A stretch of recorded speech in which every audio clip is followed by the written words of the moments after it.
revenue sharing with that week. All the revenue is shared, so you could trim the season down. You could take 1 to 2 weeks off of the regular season worth of games, make it playoffs. Everybody's watching. Oh, I'm telling you, baseball, it's a brilliant idea.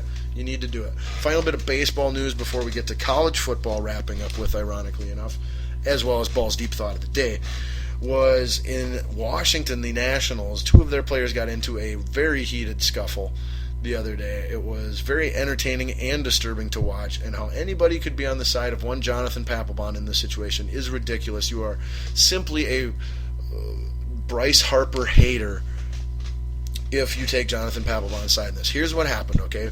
Bryce Harper, young, superstar, stud, good-looking, semi-bad attitude, rubs a lot of people the wrong way, cocky, whatever.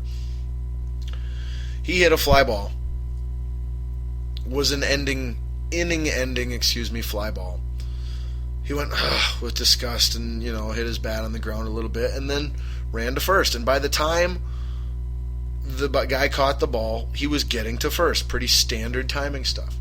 So as he, felt bad and walked over to the dugout, Jonathan Papelbon, who is a closer for the Nationals right now, was standing there yelling at him, telling him to effing run it out. What the F? Effing run that out, you lazy effer. And so Harper gets into the dugout and, turns around and is trying to talk in his own defense a little bit. And Papelbon's still on the steps of the dugout with the high ground now in this situation, with Harper being in the dugout now, reaches his hand out and places it on Bryce Harper's throat and lunges towards him and pushes him, slams him up against the dugout wall with his hand pressed to his throat, continuing to yell at him. Unfreaking believable. Jonathan Papelbon was since suspended for like 4 games or whatever, which was the rest of their season. Very likely, I want to say he didn't have a contract beyond this year anyway. He was just meant to be a playoff run closer type of guy if they made the playoffs, which they're not going to. And just so classless, uncalled for, inexplicable.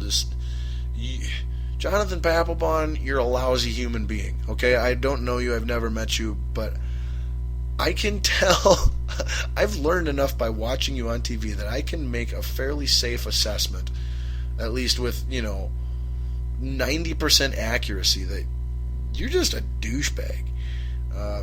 So whatever.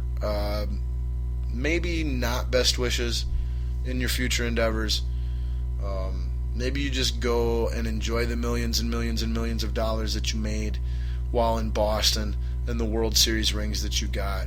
And you go live your life in peace and relative happiness without, having to be a douchebag to everyone else in the world that you come in contact with. We'd appreciate that, Jonathan Papelbon. As for Bryce Harper, you did nothing wrong. Stand your ground, young man. Keep moving forward, and best wishes to you in all your sports endeavors in the future. You're a joy to watch, and the sport of baseball is better off for having you a part of it right now. Can't say the same for Mr. Papelbon. Ooh, ouch. Sorry. Hope I get some hate mail from some Jonathan Papelbon lovers. Maybe even Jonathan Papelbon himself will have the balls to contact me and explain or defend himself. Highly doubt it, though. But all right, so that's everything for baseball. Final topic of the night outside of Ball's Deep Thought of the Day is college football. All right, so we'll touch with our Minnesota Gophers quick, or mine and possibly yours. They won yet another super close nail-biter game against a team that they should be kicking their butts. They beat the University of Ohio, not Ohio State, just Ohio with the green jerseys. They beat them 27-24 by a field goal. Yay, we won another close game against a crappy team. You've got our quarterback saying that we should be ranked in the top 25, even though he's not playing very well and our offense is terrible. Although, like I said, we put up more points last week, so that's at least a step in the right direction. But the offense is the problem. And I think it's more than anything, it's the coaching, the play calling, Jerry Kill. He's a Chip Kelly. He's a guy who claims to be an offensive genius, and tells everyone that he's an offensive genius and genuinely believes that he is an offensive genius.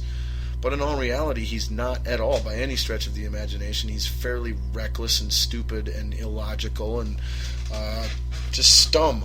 Really, really freaking stum. That's a show word here. Stupid, dumb, stum. Copyright jam.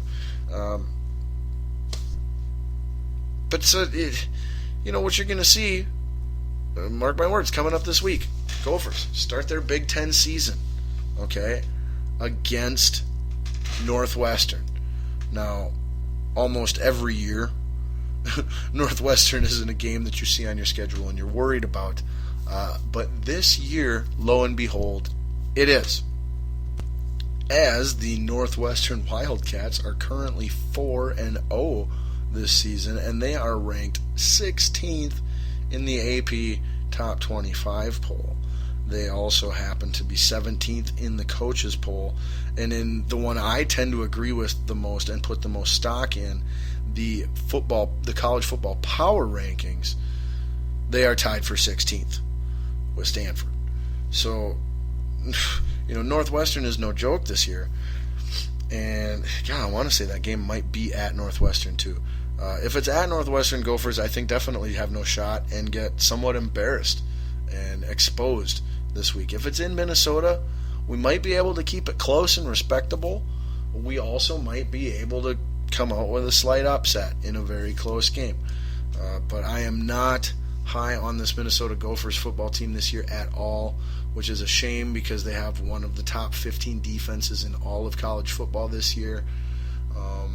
And despite what the coach will tell you, our offensive line is not terrible, although it's fairly injured, and that doesn't help anybody.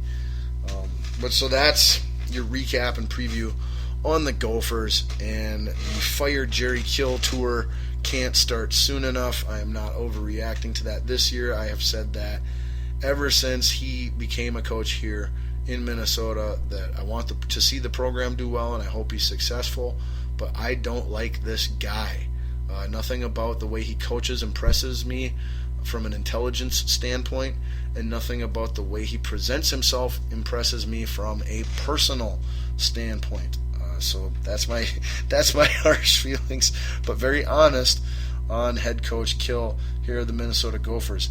Now let's not really recap the past football week too much. Michigan had a huge upset over BYU. They're playing extremely good, but let's just go over the rankings. We'll do the AP Top 25 to get you up to speed. And here's the greatest part: is these top three. Technically the top 6 is pretty awesome. But so we got Ohio State at number 1, 4-0, and then at number 2 we've got Michigan State. So the two best teams in the country are both Big Ten teams from the same side of the conference, so they won't even get to play each other in the conference championship. Way to go, Big Ten geniuses. But still, I don't even know can't remember when the last time that was, where two Big Ten teams were the best teams in all of college football, followed by Ole Miss at number 3, who 2 weeks ago upset the college football juggernaut Alabama, led by Nick Saban. So actually, Ole Miss with 10 first place votes has more than Michigan State with 5. But overall points, Michigan State still edges them out in the rankings. Moving on then quickly, at number 4 you've got 4-0 TCU. At number 5 we've got 3-0 Baylor. At number 6 we've got 4-0 Notre Dame. Wow, very good showing for them. At number 7 now, a surprise a little bit, 4-0 UCLA Bruins. They were expected to be good, but they've had a hard schedule. However, they've beaten those teams, and now their quality wins getting them in the top 10. At 8, we've got the University of Georgia at 4-0. At 9, we've got LSU looking good with one of the best players in all of college football. They're 3-0. Their running back is, like I said, he's one of the best college players in all of football. He'd be going top 10 if he could come out, but I want to say he's a true freshman and has to sit at least one more year. So good news for LSU. Bad news for that young man, possibly. Utah, ranked number 10 at 4-0, receiving 1 first-place vote. So Utah, a team that some people think are underrated and are among the elite, another that a lot of people are having a wait-and-see attitude on yet, but still giving some respect. Then we've got Florida State University 3-0 at 11, Clemson 3-0 at 12, and our first team with a loss appearing in the top 25, your 3-1 Alabama Crimson Tide. Call me Deacon Blues. They're ranked number 13. Then we get back to the undefeateds, Texas A&M at 4-0 at 14, Oklahoma with a 3-0 record at 15, Northwestern, the Gophers' daddies, this coming Saturday with a 4-0 record, ranked number 16. Then we get back to some 3-1s with USC at 17, Stanford at 18, and Wisconsin Badgers at 19. Then we've got undefeated Oklahoma State coming in at 20 with a 4-0 record. Then some more 3-1s with Mississippi State, and newly in the top 25, Michigan at 3-1. They are playing really good football under Harbaugh already. Thought that was going to take at least 1 to 2 years for him to get his recruiting classes in. But alas, his coaching genius alone seems to be enough to turn the program around with talent that no one else could seem to win with. And then rounding out the top 25, you've got 3-0 West Virginia, 4-0 California, and 4-0 Florida. Some teams that were left out that are on the power rankings or the coaches' top 25 would be 2-2 Oregon, who has plummeted quite a bit over the last 2 weeks or 3 weeks. And also, who else was there? I know there was one other one. Boise State University at 3-1, getting some love in the power rankings as well. Teams on the downslide have been Arizona, Georgia Tech, Missouri, Auburn. Let's see, anybody else? Oregon, like I said, BYU, and then teams on the rise have been, well, we've already discussed those. All right, so boom, there is your college football recap. We're trying to get more time devoted to the college football from now on, as it is a really good college football season so far this year with a lot of great teams, a lot of good competition. And yeah, like I said, we'll try and make that a bigger part of the show.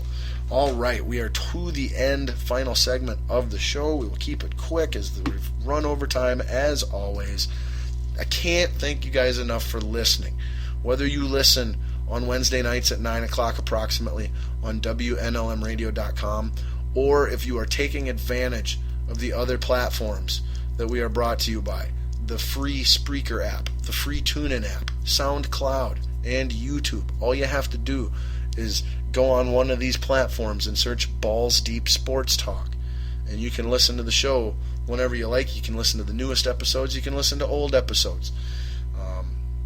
But again, thank you so much for supporting the show and listening to the show and tuning in to me, if not every Wednesday night, as often as you can. All right, so for our Balls Deep thought of the day, we're going to come back to our opening topic. Twice in a row now I've done that with topic. But anyway, our opening topic was NFL football and some of the things in it. One thing that I wanted to pull out for the Balls Deep thought of the day was all these injuries in the NFL. I know that there's always a ton of injuries in the NFL. And I know that, sometimes it's big names, sometimes it's no names, sometimes it's both. And it's not an overreaction or a new opinion at all. This is not something just because, Tony Romo, Big Ben, and Des Bryant are all out at the same time, so I'm overreacting. No, that is not the case at all. Those are just examples of why this thought continues to come into my head every year. And here is that thought for Balls Deep thought of the day. What can be done to help reduce the frequency and severity of injury in the NFL to NFL players?